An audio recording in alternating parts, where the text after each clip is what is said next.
नमस्कार मित्रमैत्रिणींनो, आपल्या नीचीच्या ग्रहांना त्रिकस्थानामध्ये स्थान असेल त्यांचं, ते तिथे गेलेले असतील तर त्यांना काय त्रास होतो, काय चांगले परिणाम देतात हे आपण बघतोय.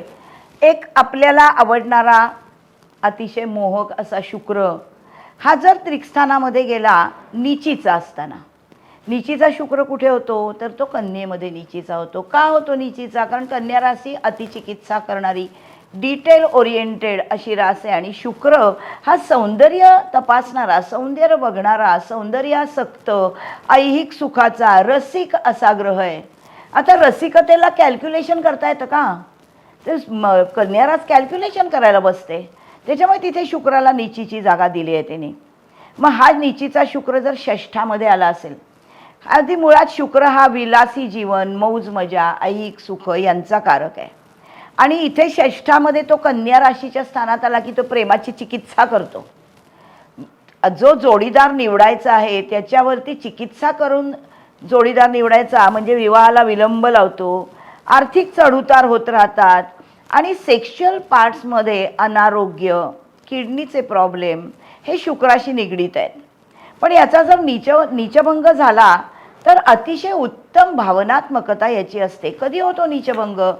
जर कन्येचा शुक्र नीचीचा हा षष्ठामध्ये आहे आणि तिथे कन्येमध्ये शुक्राबरोबर बुध आला तर तो उच्चीचा बुध आहे, मग या शुक्राचा नीचभंग होतो आणि हा कलात्मकतेमध्ये अजिबात कमी पडत नाही. पण असा नीचभंग होत नसेल, याच्यावर शुभग्रहाची दृष्टी पडत नसेल तर शुक्राचा बीजमंत्र म्हणा, त्याच्यामुळे ह्याचा नीच परिणाम कमी होतात. हा जर अष्टमस्थानामध्ये नीचीचा झाला, अष्टमस्थानामध्ये नीचीचा म्हणजे कन्या रास अष्टमात आली, कन्या रास अष्टमात आली याचा अर्थ कुंभ लग्नाची कुंडली आहे. आता कन्या रास कुंभ लग्नाला खूप चांगली रास आहे खरं तर, आणि कुंभ लग्नाचा शुक्र हा पण मित्र आहे. पण हा इथे नीचीचा आल्यामुळे काय होतं, नीचीचा शुक्र हा इथून धनस्थानाकडे बघतो अष्टमातून, त्यामुळे शुक्राचं ते स्थान आहे निसर्ग कुंडलीत, पण व्होकल कॉर्ड, घसा, रसना म्हणजे जीभ याचे प्रश्न निर्माण करतो. अर्थात नीचभंग झाला तर तेवढा त्रास होत नाही.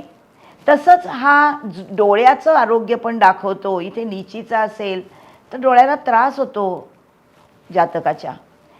याच्यासाठी पण उपाय तोच आहे की शुक्राचा बीजमंत्र. व्ययस्थानामध्ये जर हा नीचीचा शुक्र असेल तर व्ययस्थाने खर्च, अडचणी, परदेशी गोष्टी, हॉस्पिटलायझेशन, शय्यासुखाचं हे स्थान आहे. शय्यासुखाचं म्हणजे समर्पणाचं स्थान आहे. हे खरं तर उच्चीच्या शुक्राचं स्थान आहे. पण इथे व्ययस्थानात नीचीचा शुक्र आला तर इथे हा शय्यासुखामध्ये कमी पडतो, गुप्त आजार होऊ शकतात, अतिशय गैरसमज असतात त्याचे जोडीदाराबद्दल, डोळ्यांचे विकार पण हा दाखवतो. इथे महालक्ष्मीची पूजा करा आणि शुक्राचा बीजमंत्राचा जप करा. हे उपाय दिले तर या शुक्राचा कमीपणा झाकला जातो. थोडक्यात काय तर आपल्या कुंडलीमध्ये असणारे जे नीचीचे ग्रह आहेत हे कुंडलीमध्ये चांगले परिणाम देत नाहीत, कारण त्यांचं कारकत्व मार खातं. मग त्याच्यावर उपाय करता येतात.